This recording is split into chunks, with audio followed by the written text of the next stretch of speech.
Good evening friends, ৰিম্পিজ কিটচেনৰ অন্য এটা ব্লগলৈ আপোনালোক সকলোকে স্বাগতম জনাইছোঁ। আশা কৰোঁ আপোনালোক সকলো ভালে আছে। এইটো আছিলে যোৱাকালিৰে ব্লগ। মই এডিট কৰা হোৱা নাছিলে, আজি এতিয়া এডিট কৰি পেলাই আপোনালোকলৈ আগবঢ়াইছোঁ। শিৱৰাত্ৰিৰ দিনাখনেই প্ৰত্যেক বছৰে শহুৰ দেউতাৰ শ্ৰাদ্ধ পৰে, সেইবাবে মা আৰু মই প্ৰসাদৰ যোগাৰ কৰি আছোঁ।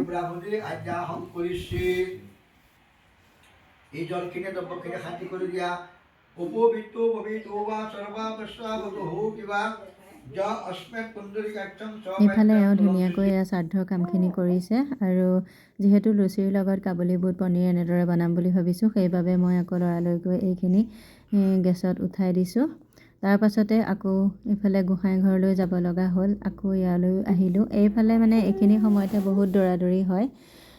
এবাৰ মানুহ মতা নাই, ঘৰতেহে পূজা ভাগ পাতিছোঁ। যিহেতু ছোৱালীজনীও সৰু, গতিকে মাও আহিব পৰা নাই, সেইবাবে এনেদৰেই ঘৰতেই পিণ্ডভাগ দি থওঁ বুলি ভাবিলোঁ। আৰু এইফালে মই পূজাত বহাৰ লগে লগে দেউতাৰ ফটোখনত এইফালে এডাল মালা চিলাই দিলোঁ আৰু চাকি গছ ধুনীয়াকৈ জ্বলাই ল'লোঁ। তেওঁক মই বিয়াৰ পাছত পোৱা নাছিলোঁ, তথাপিও মানে তেওঁৰ কথা বহুত মানুহৰ মুখতেই মই শুনিছোঁ। বহুত ভাল মানুহ আছিলে দেউতা, বহুত শ্ৰদ্ধা কৰোঁ, যদিও পোৱা নাছিলোঁ বিয়া হৈ আহি।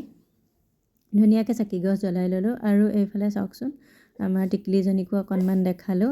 শোৱাৰ পৰা উঠিছে তাই, উঠি এইফালে পূৰা খেলি আছে অকলে অকলে। আৰু এইফালে চাহ বনাইছোঁ। কাষতে যিহেতু জেঠাই ঘৰখন আছে, তেওঁলোককেই মাতা হৈছিলে, তেওঁলোকৰ বাবে এয়া চাহৰ যোগাৰ কৰিছোঁ। এইফালে চাহখিনি দি লৈ পেলাই আকৌ মই এইফালে আটা মৰা কামত লাগিছোঁ। এই আটাখিনি ধুনীয়াকৈ সানি ৰাখিছোঁ, তেতিয়া গৰমে গৰমে আৰু পুৰিখিনি বনাই দিব পৰা হ'ব। আৰু এইফালে মোৰ মাও লাগি আছে কামত। মাও যিহেতু বয়স হৈছে, তথাপিও যথেষ্টখিনিয়ে কৰি দিছে, মই যিহেতু অকলে। আৰু এইফালে এয়া চাওক, ল'ৰাই এইফালে ভনীয়েকক লৈ সেয়া আছে। আপোনালোকে ভইচ দি থাকোঁতে তাইৰ মাতো শুনিছে, যিহেতু তাই অকণমান ওচৰতে আছে, কুৰকুৰাই আছে। আপোনালোকে শুনিছেই তাইৰ মাত। আৰু এইফালে মই কাবুলী বুটৰ ঘুগুনিখিনি ধুনীয়াকৈ কাবুলী বুটখিনি মই তেল মাৰি ল'লোঁ। এয়াই অলপ অলপ ভিডিঅ' ল'ৰাই কৰি দিছে, আৰু অলপ অলপ ভিডিঅ' এইফালে ইয়াক ভাগিনজনীয়ে কৰিছে। এইফালে কাবুলী বুট উতলি আছে, আৰু এয়া প্ৰসাদ আমাৰ শ্ৰাদ্ধ ভাগিলে। এইফালে প্ৰসাদৰ যোগাৰ কৰিছে। এইফালে এয়া জেঠাই হয়, মাৰ বায়েক হয়। জেঠাইকো ক'লোঁ অলপমান লাগি দিবলৈ, যিহেতু মায়ে তলত বহিব নোৱাৰে, সেইবাবে জেঠায়ে ধুনীয়াকৈ প্ৰসাদখিনি ভগাই দিলে। জেঠাইও বহুতখিনি সহায় কৰি দিছে। সকলোৱে মিলি প্ৰসাদ খালোঁ। প্ৰসাদকেইটাও বহি খাবলৈ সময় নাই। এইফালে এতিয়া তেওঁলোকক, যিহেতু দেওৰ ৰাতিলৈ পূজা আছে, শিৱ পূজা, তেওঁ ৰুটি খাইছে, সেইবাবে অকল ৰুটি, মিঠাই আৰু অকণমান গাখীৰ এনেকৈ দিছোঁ। তেওঁলোকলৈ প্ৰথমে সজাই দি লৈছোঁ।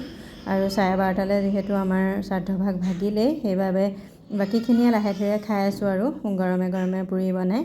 এইফালে দেও আৰু জেঠুক দি দিয়া হ'ল, খালে। তাৰপিছতে এয়া ভাগিনজনীয়ে এইফালে লুচি বনাবলৈ তাইকো লগাই দিছোঁ, যিহেতু মানুহো নাই, বোলো লুচিখিনি তুমিয়ে বনোৱা। আৰু মই এইফালে আটা সানি থোৱাই আছিলে, বেলি দিলোঁ। এইফালে জেঠাই ল'ৰাটো আৰু আমাৰ ল'ৰা এনেকৈ দি দিলোঁ।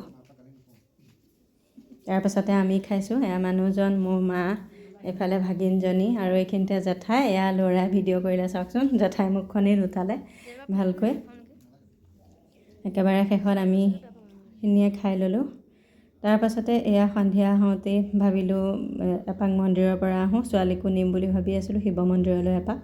এইফালে ওলাই কৰি লৈ ভাগিনজনীয়ে তাইক খোজ কঢ়াইছে, চাওকচোন। তাই এখোজ দুখোজকৈ ধুনীয়াকৈ ভৰিটো আগুৱাব জানিছে, আৰু 4.5 মাহ হৈছেহে তাইৰ। আৰু এইফালে তাৰপিছতে মন্দিৰলৈ আহি ধুনীয়াকৈ চাকি জ্বলাই ল'লোঁ। চাকি ধূপ ধুনীয়াকৈ জ্বলাই ল'লোঁ। ইমান যে ভক্তৰ ভিৰ, চাওকচোন, ইমান যে ভাল লাগিছে চাকিখিনি দেখি। এইখিনিও অলপমান ভিডিঅ' কৰি ৰাখিবলৈ ক'লোঁ, ল'ৰাটোৱে ধুনীয়াকৈ ভিডিঅ' কৰি দিলে। এনেকৈ দিনটো পাৰ কৰিলোঁ, আপোনালোকৰ লগতো শ্বেয়াৰ কৰিলোঁ। শেষত কেইকপিমান ফটো আগবঢ়ালোঁ। আজিলৈ আহিছোঁ, বাই।